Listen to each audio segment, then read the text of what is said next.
Student, कैसे हैं आप सभी लोग। तो आज के टर्म पे हम लोग एक बहुत ही इंटरेस्टिंग सेगमेंट में काम करने जा रहे हैं, जो कि एरोमेटिक केमिस्ट्री का ही पार्ट 2 है हमारा, जिसमें हम एनिलीन से एसोसिएटेड कुछ रिएक्शन को डिस्कस करेंगे। उनमें से जो सबसे इंपॉर्टेंट पॉइंट है, जो सबसे हमारे लिए बहुत ही एक्सट्रीम पॉइंट कहलाएगा, वो है एनिलीन का डाइएजोटाइजेशन, डाइजोनियम साल्ट फॉर्मेशन। और उस डाइजोनियम क्लोराइड से हम जाके जो कपलिंग रिएक्शन या डाई का जो फॉर्मेशन करते हैं वो कैसे सीखा जाएगा। तो चलिए स्टार्ट करते हैं। बहुत ही इंटरेस्टिंग सेगमेंट है एग्जामिनेशन पॉइंट ऑफ व्यू से, चाहे आप नीट का क्वेश्चन पेपर देख लें या जेई का देख लें, कई बार क्वेश्चंस इस पर पूछे गए हैं। तो चलिए स्टार्ट करते हैं। यहाँ पे डाइजोनियम साल्ट फॉर्मेशन की बात करते हैं, कैसे किया जाएगा एनिलीन। सबसे पहली बात हम जो कंसीडर करेंगे, ये एनिलीन जो है आपने जो कंसीडर किया हुआ है, दिस इज एनिलीन। तो आपके लिए कंफ्यूजन एक और मैं यहाँ पे दूर करना चाहता हूं। डाइजोनियम साल्ट में जो हम सेलेक्ट करते हैं ये आपको पता होना चाहिए। फर्स्ट वन इज आपका एरोमेटिक, ठीक है, एरोमेटिक प्राइमरी या 1 डिग्री आप लिख सकते हैं एमीन होना चाहिए।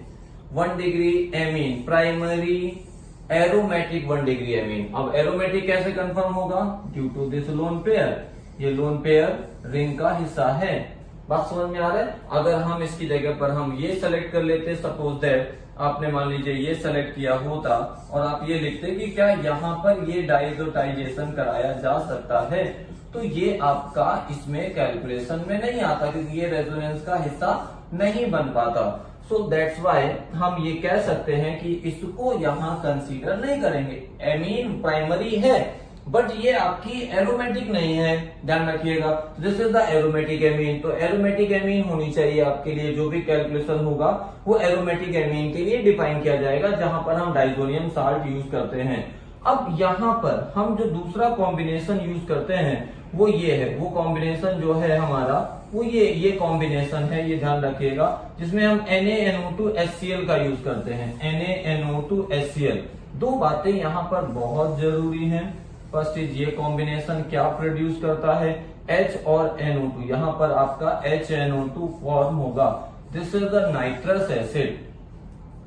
नाइट्रस एसिड का यूज करते हैं, रिएक्शन कोल्ड में कराते हैं।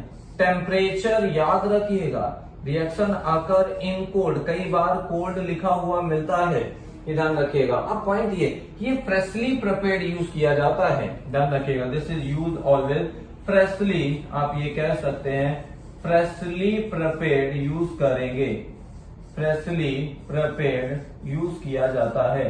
आप रखा हुआ नाइट्रस एसिड कभी यूज नहीं करते हैं। यहाँ पर रखा हुआ क्यों नहीं यूज करते हैं? क्योंकि नाइट्रस एसिड डिकम्पोज हो जाता है नाइट्रस ऑक्साइड में और HNO3 नाइट्रिक एसिड में, तो वो हमारा पर्पस प्रूव नहीं करेगा और कुछ और स्टार्ट हो जाएगा। नाइट्रिक एसिड बेंजीन का ऑक्सीडेशन, आपका एनिलीन का ऑक्सीडेशन करा देगा। ये आपको उसके रिलेटेड रिएक्शन में आगे डिस्कस करूंगा, तब बताऊंगा। तो फिलहाल के लिए दो बातें आपको यहाँ पर जरूर ध्यान रखनी है।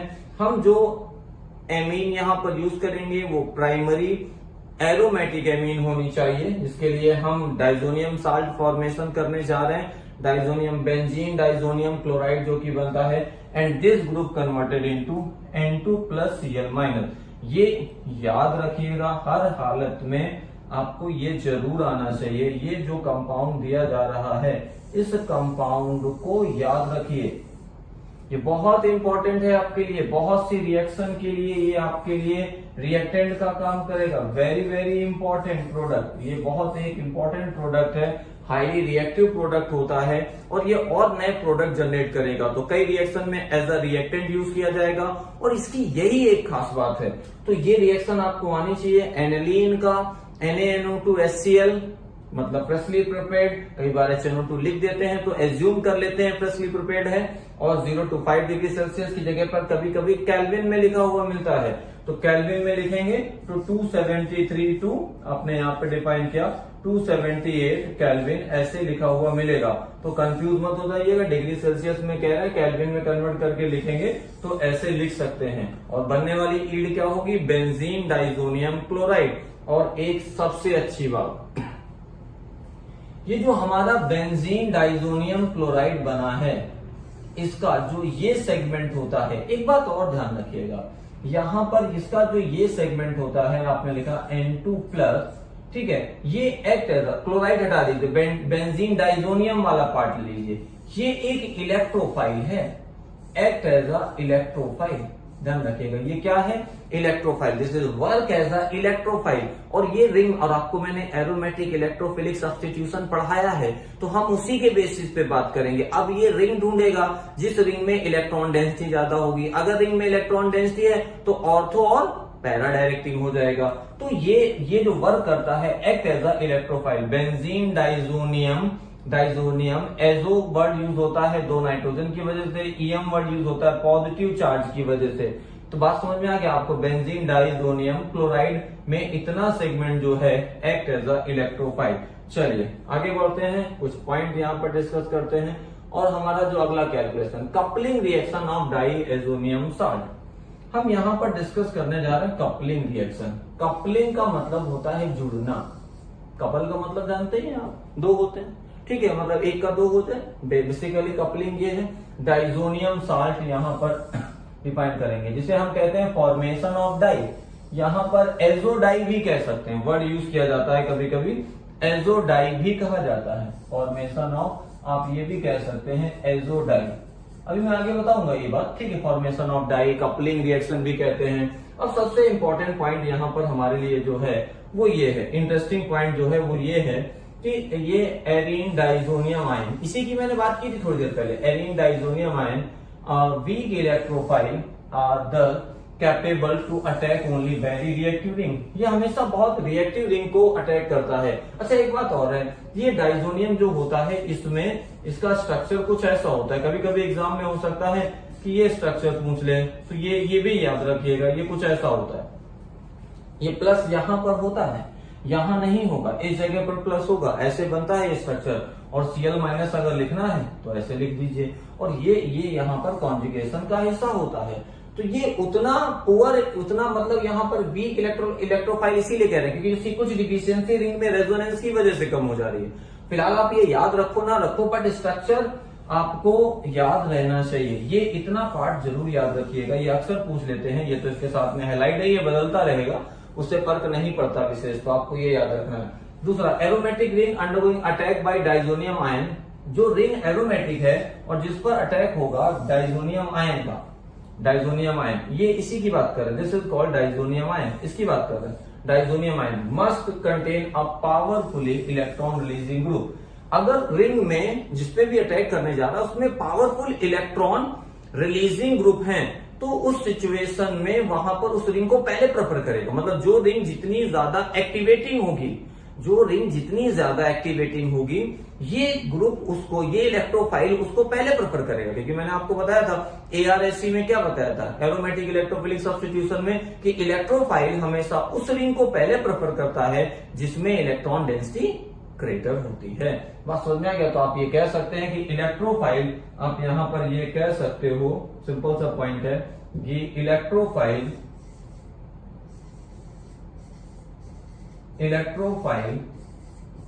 उस रिंग पर पहले अटैक करेगा जिस पर इलेक्ट्रॉन डेंसिटी ज्यादा होगी। अब ये ज्यादा किस पे होगी? जिस पे डोनेटिंग ग्रुप अच्छा होगा। ज्यादा किस पे होगी? जिस पे डोनेटिंग ग्रुप अच्छा होगा। ध्यान रखिएगा, जिस पर डोनेटिंग ग्रुप अच्छा होगा। ये जो डोनेटिंग ग्रुप जितना बेटर होगा, जितना बेटर डोनेटिंग ग्रुप लगा होगा, वो उतना ज्यादा उसको प्रेफर करेगा। तो पॉइंट यहां पर यही है कि ये जो होता है, दिस इज द इलेक्ट्रोफाइल, ये यही लिखा हुआ है जो मैंने थोड़ी देर पहले आपको लिखा था। Now this is the N2+, ये ध्यान रखिएगा, ये आपको ये दिया जा रहा है, ये act as the electrophile, this is the electrophile.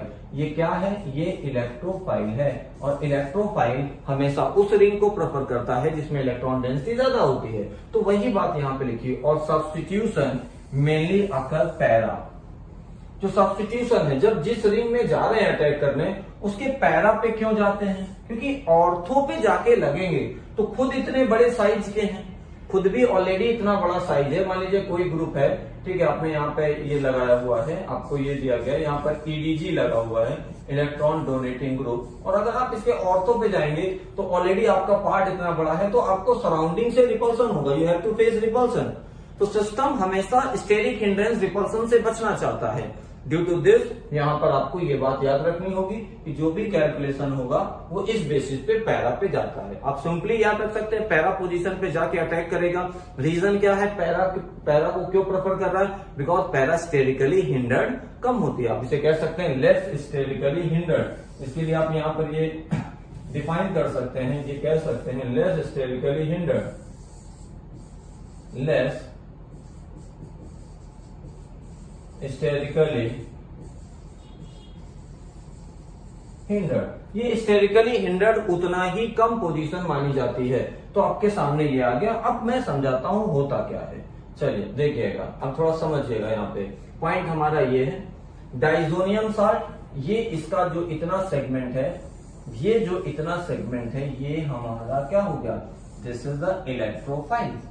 वही बात याद रखिएगा। बहुत मैकेनिज्म नहीं कराना चाहता हूं, कोई जरूरत नहीं इस मैकेनिज्म की हमारे लिए, चाहे हम एडवांस का पेपर दे रहा हूं और चाहे हम मेंस का पेपर दे रहा हूं या नीट का दे रहा हूं। We don't need mechanism related to this topic. बस समझ में आ गया? तो कहने का मतलब हमारा ये है, आपको ये डिफाइन करते हैं। तो ये सब्स्टिट्यूशन ऑर्थो पे कराना नहीं है, पैरा पे कराना है। तो इसकी जगह पर ये सब्स्टिट्यूट करेगा, ये सब्स्टिट्यूट करेगा, ये H और Cl निकल जाता है, और ये जो इलेक्ट्रोफाइल है ये इस जगह पर जाके अटैक करेगा। मतलब जो इलेक्ट्रोफाइल है हमारा वो यहाँ पर जाके अटैक करेगा, इस जगह पर यहाँ पर पहुंचेगा। तो पॉइंट आपका ये निकल के आता है जो आपको देखने को मिलेगा। ये लगभग इस पॉइंट पे जाके अटैक करेगा।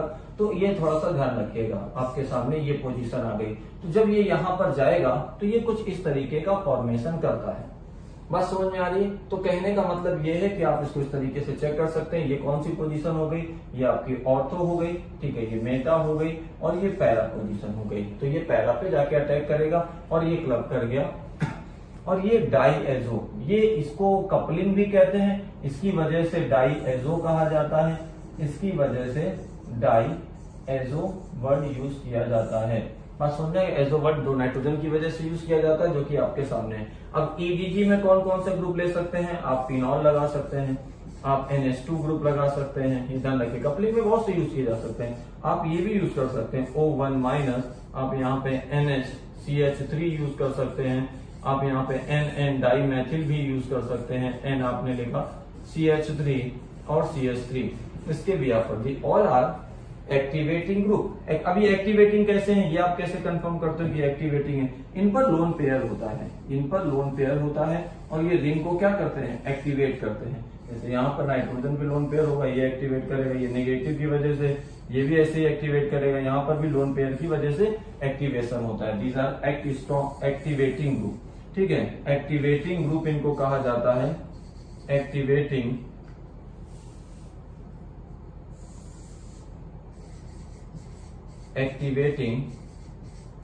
ग्रुप आप इसे डिफाइन करते हो। या ईडीजी भी कह सकते हैं, इलेक्ट्रॉन डोनेटिंग ग्रुप, या इलेक्ट्रॉन रिलीजिंग ग्रुप भी कह सकते हैं। तो फिर से एक बार जाके प्लस एम जरूर देखिए। प्लस एम इफेक्ट के पावर से डिसाइड होगा कौन कितना ज्यादा डोनेटिंग है। तो आपके सामने ये निकल के आता है। बनाने का सिंपल सा तरीका, पैरा पोजीशन से H हटाइए और उसको इसके Cl के साथ रिमूव करके इसको क्लब कर दीजिए, आपका प्रोडक्ट आ जाएगा। Presence of, interesting point is this, presence of EDG favour to coupling reaction. Coupling reaction को क्यों फेवर करता है? फेवर इसलिए करता है क्योंकि ये एरोमेटिक इलेक्ट्रोफिलिक सब्स्टिट्यूशन रिएक्शन है, और उसके हिसाब से यहाँ पे क्या होगा? इलेक्ट्रॉन डेंसिटी जो है उस केस में अगर आप बताएंगे रिंग में जितनी ज्यादा होगी उतना बेटर इसको प्रेफर करेगा। क्लियर है? तो आपको ये बात समझ में आ गई होगी। जो मैंने टर्म्स बताए हैं इनको आप एक बार चेक करिएगा। अब हम आते हैं नीचे, कुछ इसके प्रोडक्ट डिफाइन करते हैं। चलिए देखते हैं यहाँ पर हमारा जो कैलकुलेशन है वो क्या है। रिएक्शन में हमारे पास फिर से डाइजोनियम क्लोराइड है, और हमारा जो इलेक्ट्रोफाइल का वर्क करेगा, दिस इलेक्ट्रोफिलिक पार्ट, ये हमारे सामने है। ये रिंग पे जाके अप्रोच करेगा, ठीक है, और रिंग की पैरा पोजीशन को यहां पर सेलेक्ट करेगा। पैरा पोजीशन, इसका पैरा पोजीशन आपने डिफाइन किया इसका पैरा पोजीशन, इसको अलग तरीके से देखते हैं पैरा पोजीशन। अब आप देखिए यहाँ पर जो होगा वो कौन होगा, इस जगह पर H होगा हमारा, हम H को डिफाइन करेंगे। ठीक है, हम इस जगह पर अपना H जो है उसको ओपन करके लिखते हैं। ये H आपने बनाया, ठीक है, ये H आप ओपन करके बना रहे हो, ये आपने डिफाइन किया। अब होगा क्या, यहाँ पर ये H जो है वो इस Cl लेके जाएगा, सिमिलरली ये H इस Cl को लेके जाएगा और ये H इस Cl को लेके जाएगा। अब आप जिससे भी कराओगे उसी तरीके से आप यहाँ पर डिफाइन करते हो। ठीक है, तो ये इसको अप्रोच करेगा। अब आपने मान लीजिए पहला केस लिया होता, मैं एक एक करके बताता हूँ। ठीक है, अब आपने मान लीजिए पहला केस लिया होता और यहाँ पर ये H आपके सामने है और आप इस तरीके से इसको मेंशन करते तो कुछ ऐसा दिखता, ये गया यहाँ से अलग हो जाता और ये पार्ट यहाँ पे लगता, कुछ ही इस तरीके का कलर निकल के आता। क्लियर है, यहाँ पर ये कंपाउंड फॉर्मेशन होता है। और कलर कैसे याद रखेंगे, देखिए फिनॉल है, O आ रहा है, इसको याद रखने का तरीका यहाँ पर O से ऑरेंज, O से ऑरेंज याद रखिए, सिंपल सा है, फिनॉल में आता है, इसका मतलब है इससे रिलेटेड आप वर्ड यूज कर सकते हैं, आपके लिए सहूलियत हो जाएगी। कलर इस तरीके से याद रखा जा सकता है। चलिए इससे आगे की बात करते हैं। नेक्स्ट में आते हैं एनिलीन के केस में, फिर से यहां से ये जाएगा और ये पार्ट जाके जुड़ जाएगा पैरा पोजीशन पे, ये आ गया। अब यहाँ पर थोड़ा सा ये ध्यान रखिएगा, इस जगह पर मैं आपको जो बता रहा हूँ इसको पॉइंट आपको कपलिंग आपने फिर से डिफाइन की और जो हमारा कैलकुलेशन बेसिकली आएगा वो कुछ इस तरीके का होगा और जो कलर होगा वो यहाँ पर येलो होगा, येलो। ठीक है, एनिलीन के केस में येलो कलर निकल के आता है, ऑरेंज, येलो। और इसके बाद हमारा थर्ड केस आता है यहाँ पर जो आपको दिया जा रहा है, यहाँ पर आप डिफाइन कर सकते हो। ठीक है, ये आप उसी से रिलेटेड केस मेंशन कर रहे हैं, आपने यहाँ पर लिखा नाउ H, ये लिखा, फिर से यहाँ से ये हटेगा, जोड़ करके आपने लिखा बटर येलो कलर आता है, मतलब उस कलर से थोड़ा सा कलर लाइट होगा जो आपके सामने निकल के आएगा। लेकिन ऐड होने का तरीका ये भी, क्योंकि ये भी क्या है, EDG है, this is the electron donating. अब इलेक्ट्रॉन डोनेटिंग आप चेक कर सकते हो, मैं आपको बता चुका हूं, ये भी EDG है, ये भी EDG है, अभी इसके बारे में बताते हैं। ठीक है, ये भी EDG है, इलेक्ट्रॉन डोनेटिंग ग्रुप है, ये भी EDG है, ये आपके सामने आता है। तो इलेक्ट्रॉन डोनेटिंग ग्रुप फेवर करते हैं, क्यों फेवर करते हैं, क्योंकि जाने वाला कौन है, इलेक्ट्रोफाइल प्रेफर करेगा। तो प्रोडक्ट बनाना बड़ा इजियर है, सिंपली पैरा को एक्वायर करिए। अब ये जो केस है, this is a very different case, ये केस बहुत ही डिफरेंट केस है, मैं इसके बारे में बाकी सब हटा रहा हूं यहां से। अब देखिएगा, ये जो केस की आप बात कर रहे हो ये बहुत डिफरेंट केस, दिस इज अगर हम इतना देखें तो नेप्थलीन है, इतना देखें तो नेप्थलीन है और इतना देखें तो ऑल है, ये ऑल है और ये नेप्थलीन है, इनको जोड़ के हम लिखते हैं नेप्थॉल। तो अब इसका जिस कंपाउंड का जो नेम है, ये देखिएगा जो नेम है वो है बीटा नेप्थॉल, बीटा नेप्थॉल कहा जाता है इसको, नाम याद रखिएगा किस तरीके से इसको कहते हैं। बीटा नेप्थॉल किस बेसिस पे कहा जाता है, जरा चेक करिएगा। ये यहाँ पर जो आपको दिया जा रहा है ये अल्फा हो गया और ये बीटा पोजीशन पे OH लगा होता है, दिस इज कॉल्ड बीटा नेप्थॉल। तो बीटा नेप्थॉल इस बेसिस पे कहते हैं। और इस पर से जो रिमूवल होगा वो ध्यान रखिएगा, ये यहां से रिमूव, यहां पर आप यहां पर H यहां से रिमूव कराओगे तो देखिए जो आपका लगा हुआ है वो ये निकल के आता है इस तरीके से। यहाँ पर इस पे अटैक इस जगह पर होगा जो आपको दिया जा रहा है, इस पोजीशन पे अटैक करेगी, इस अल्फा पोजीशन पे जाके अटैक करेंगे। रेड डाई बनती है, रेड डाई बनती है, जैसे आपको मैंने यहाँ पर बताया था।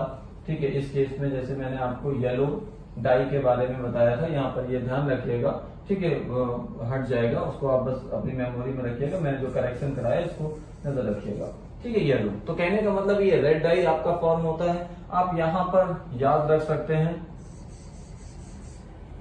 बीटा की जगह पर आप कह सकते हैं, यहां पर बीटा की जगह पर यू कैन से बेटा और लाल। ठीक है, बेटा लाल आप इसे कह सकते हैं। तो बीटा जहां पर होगा वहां पर रेड कलर की डाई बनेगी। सिमिलरली आपने ये प्रोडक्ट डिफाइन किया। एक बात और, इस डाई में जो कलर आ रहा है उसका कॉज क्या है, ये भी एक अच्छा क्वेश्चन बन सकता है IIT और नीट के पॉइंट ऑफ व्यू से। This is a very interesting point. Colour आने का कॉज क्या है, कलर आने का कॉज है इसका एक्सट्रीम कॉन्जुगेशन, इसमें रेजोनेंस बहुत ज्यादा होता है, ओवर रेजोनेंस होने की वजह से। ठीक है, cloud electron density above the plane, electron density below the plane. तो जो लाइट की फ्रीक्वेंसी है उसे एब्जॉर्ब करके एक कॉम्प्लीमेंट्री कलर जनरेट करेगा जो कलर देने का कॉज होता है। ये ध्यान रखिएगा, अगर कभी वो पूछे what is the basic cause of colour, तो रेजोनेंस है, कॉन्जुगेशन है, जिसकी वजह से जो डेंसिटी है वो प्लेन के अबव है और प्लेन के बिलो है। वो एक फ्रीक्वेंसी जो है यहाँ पर लाइट की एब्जॉर्ब करती है और उसका कॉम्प्लीमेंट्री कलर जनरेट करती है। This is the basic cause कि क्यों कलर डाई में होता है। अब उसी के हिसाब से उसका कलर निकल के आता है, ये आपको याद रखना पड़ेगा कि कलर क्या होगा। अब एक और खास बात, मीडियम भी यहाँ पर देखने को मिलता है। एक अच्छा पॉइंट ये है कि हम यहाँ पर गलती कर सकते हैं। जैसे यहाँ पर ये दिया गया है, ये देखिए फिनॉल के केस में हम बेसिक मीडियम ले रहे हैं, बेसिक मीडियम ले रहे हैं, और जब हमने एनिलीन का केस लिया था तो हमने एसिडिक मीडियम लिया था, एसिडिक मीडियम। देखिए फिर से आपने यहाँ पर नेप्थॉल ये भी फिनोलिक टाइप का है, तो यहाँ पर बेसिक मीडियम लिया। ऐसा क्यों करते हैं? अच्छा, बेसिक बहुत ज्यादा नहीं लेंगे, ये भी जान लो, बेसिक लेंगे बट बेसिक बहुत ज्यादा नहीं होगा। ये 9 to 11 पीएच के अराउंड होता है, पीएच जो होगा वो 9 to 11, और यहाँ पे पीएच जो होगा वो 4 to 5 होगा, 4 to 5 के अराउंड होगा। मतलब अगर आप यहाँ पर पीएच अगर लिखोगे तो ये जो हम लिख रहे हैं वो बेसिकली ये है कि आपने डिफाइन किया पीएच, तो पीएच यहाँ पर 4 to 5 आप ये डिफाइन कर सकते हो। यहाँ पर भी आपने ये पीएच ही लिखा हुआ है, ध्यान रखिएगा। तो स्लाइटली एसिडिक करेंगे या स्लाइटली बेसिक करेंगे? अब एक बात, जब OH लगा होगा, OH लगा होगा तो हमेशा बेसिक मीडियम का यूज करते हैं। ऐसा क्यों? क्योंकि जब बेस जाएगा तो इसका H निकाल लेगा, H निकालते ही फिनॉक्साइड आयन जनरेट हो जाएगा। Phenoxide ion is more activating in comparison to phenol. कि अगर आप ये कंपेयर कराने चले जाएं, मान लीजिए आपने ये लिखा, आपने कहा कि हम एक तरफ फिनॉल ले रहे हैं, एक तरफ हम फिनॉक्साइड आयन ले रहे हैं, तो इससे बेटर कौन है कपलिंग के लिए? इनमें बेटर कौन है कपलिंग के लिए? तो आपको ये समझ में आना चाहिए कि कपलिंग के लिए phenoxide ion is more better, क्योंकि एक्टिवेटिंग तो दोनों है, both are activating, but this one is more activating. तो इसलिए बेसिक मीडियम लेकर हम इसका H का रिमूवल करा लेते हैं, और इस H का रिमूवल कराते ही आयनाइजेशन यहाँ पे प्रॉपर होता है, जो कि आपके सामने ये निकल के आता है। ये यहाँ पर भी करने का यही एक पर्पस था। एसिडिक मीडियम में कराने का मतलब है इलेक्ट्रोफाइल की इनकमिंग को यहाँ पर प्रमोट करना। बहुत हाईली एसिडिक नहीं कर सकते वरना यहाँ चला जाएगा और एनिलीनियम आयन बना देगा, और एनिलीनियम आयन फिर यहाँ पर प्रोडक्ट मेटा को प्रेफर करने लगेगा, जो कि नहीं किया जा सकता। तो इतना आप ध्यान रखिएगा। अब हम कुछ क्वेश्चंस की बात करते हैं। बीटा नेप्थॉल को याद रखने का तरीका मैंने आपको बता दिया, याद रखिएगा, आप काम कर सकते हैं। चलिए कुछ क्वेश्चंस कर लिए जाए जो आए हैं लास्ट ईयर नीट में और ABMT में, आपके जेई में, उनको देखते हैं। In the following reaction the product is, यहां पर आपसे पूछा जा रहा है, सिंपल है, आपको यहाँ पे इसकी ये एक्टिवेटिंग है, EDG लगा हुआ, यहाँ से H हटा दीजिए, इसका H यहाँ से रिमूव करा दीजिए और इसको क्लब कर दीजिए। तो जो हमारा प्रोडक्ट बनेगा वो आप चेक कर सकते हो, ये तो है नहीं, ये बनेगा नहीं, हम डायरेक्ट बना सकते हैं, हमारा प्रोडक्ट ये बनेगा। This is the product, N double bond N, आपने ये लिखा नाउन रिंग, और आप यहाँ पर NH2 डिफाइन कर सकते हैं। एनिलीन के लिए येलो डिफाइन होता है। अब चलिए आपको नीचे आप चेक करोगे, और दिस इज द आंसर। ये फोर्थ हमारा आंसर हो गया जो हमने बनाया था। चलिए आगे बढ़ते हैं, अगले क्वेश्चन में आते हैं। ये क्वेश्चन भी नीट का आया हुआ है। सबसे पहले रिएक्शन कराई, सबसे पहले रिएक्शन कराई लो टेम्परेचर पे डाइजोटाइजेशन, यहाँ पर ये रिएक्शन डिफाइन करके चल रहे हैं। जो आपके सामने पॉइंट है वो ये निकल के आता है, N2 प्लस और Cl माइनस, ये फॉर्म होगा। अब इसकी रिएक्शन करा रहा है NN डाइमेथिल एनिलीन। इसका मतलब ये है NN डाइमेथिल एनिलीन का मतलब ये है, N लिखा, मैथिल लिखा और मैथिल लिखा, ठीक है। इसका पैरा पे H है, इसका यहां से अलग कर दीजिए, प्रोडक्ट फॉर्म कर दीजिए। तो जो प्रोडक्ट बनेगा वो कुछ ऐसा फॉर्म होगा। No this is the answer. देखिए अब यहां पर प्रॉब्लम रह नहीं जाती आपके लिए करने के लिए, क्वेश्चन सभी लगा लोगे आप, बस एक बार आप उस टर्म को समझ जाए। समझ में आ गया? ठीक है, आगे बढ़ते हैं। नेक्स्ट हम लोग डिफाइन करेंगे अगला क्वेश्चन, ये भी नीट का ही क्वेश्चन है। when diazotized in cold when treated with dimethyl aniline। देखिए इस बार लैंग्वेज के बेसिस पे आया। आपने कराया क्या, एनिलीन को ट्रीट करा रहे हैं, यहाँ पर एनिलीन को ट्रीट करा रहे हैं डाइज इन कोल्ड, ठीक, when treated with dimethyl aniline gives and colored product the structure would be, मतलब आपके सामने कुछ इस तरीके का कैलकुलेशन किया गया है। आपने पहले ये रिएक्शन कराई होगी, सबसे पहले ये एनिलीन आपने ये लिया, ठीक है, NaNO2HCl, NaNO2 HCl आपने लिया 0 to 5 डिग्री सेल्सियस, ये आप डिफाइन करोगे और इसका जो प्रोडक्ट बनेगा वो आपने ये डिफाइन किया। Now N2 diazonium chloride, N2 plus Cl minus, ये हो गया, इसकी रिएक्शन करा दीजिए। किससे करा रहे हैं यहाँ पर? Treated with dimethyl aniline. Dimethyl aniline जो आपको दिया जा रहा है उसके बेसिस पे आप ये डिफाइन कर सकते हैं। डाई मैथिल एनिलीन मतलब N लिखा और CH3 लिखा और CH3 लिखा, ये आप लिखते हो H, और इनको यहाँ पर आप डिफाइन कर सकते हो। तो आप इस तरीके से प्रोडक्ट यहाँ पर दिया जा सकता है। तो आप चेक करोगे तो यहाँ पे आंसर कौन सा हो जाएगा? आपको जो आंसर दिया जाएगा वो ये निकल के आता है, ये कपलिंग रिएक्शन है, दिस इज द आंसर। तो आप उसको अलग कर सकते हो, डिलीट हो गया तो आप इसको देख लीजिएगा। नेक्स्ट क्वेश्चन में आते हैं, इसमें बहुत ज्यादा आप करने के लिए रह नहीं जाता है। सिमिलरली यहाँ पर भी ऐसे ही होगा, ये आपको दिया गया, इसका H यूज करेंगे, यहाँ से ये Cl, ये Cl यहाँ कटेगा, यहाँ पर प्लस होगा, और प्रोडक्ट जब आप डिफाइन करोगे तो प्रोडक्ट कुछ ऐसा बन के आएगा। प्रोडक्ट जो हम फॉर्म करेंगे वो ऐसा बनता है कपलिंग में। आपने डिफाइन किया, आप ये डिफाइन करते हो, OH उधर है तो उधर लिख दो, बाद में आप रिवर्स करके लिख देना N, आपने डबल बॉन्ड N, आप ये लिखते हैं और ये निकल के आएगा। अब इसमें चेक कर लीजिए, जो आंसर हो आपका उसके हिसाब से आपका फर्स्ट आंसर हो जाएगा। Now this is the answer. तो अब कपलिंग में प्रॉब्लम नहीं होनी चाहिए। कपलिंग इसी वजह से कहते हैं, कपल होती है रिंग, एजो इस वजह से कहते हैं, नाइट्रोजन की वजह से, और डाई कलर जो आ रहा है उसका कारण मैंने आपको बताया। अब ये लास्ट क्वेश्चन IIT का है, आपसे कह रहे हैं अमंग द फॉलोइंग कंपाउंड, वो ध्यान से समझना, वही लाइन जो मैंने स्टार्टिंग बताई थी, among the compound given one that brilliant colour dye, treatment with NaNO2 dilute HCl followed by action of addition alkali beta naphthol, बाद में बीटा नेप्थॉल से करा रहे हैं, लेकिन आप पूरा प्रोडक्ट नहीं पूछ रहे हैं। यहाँ पर देखिएगा, क्या ये प्राइमरी है? क्या ये जो आपको दिया जा रहा है दिस इज द प्राइमरी?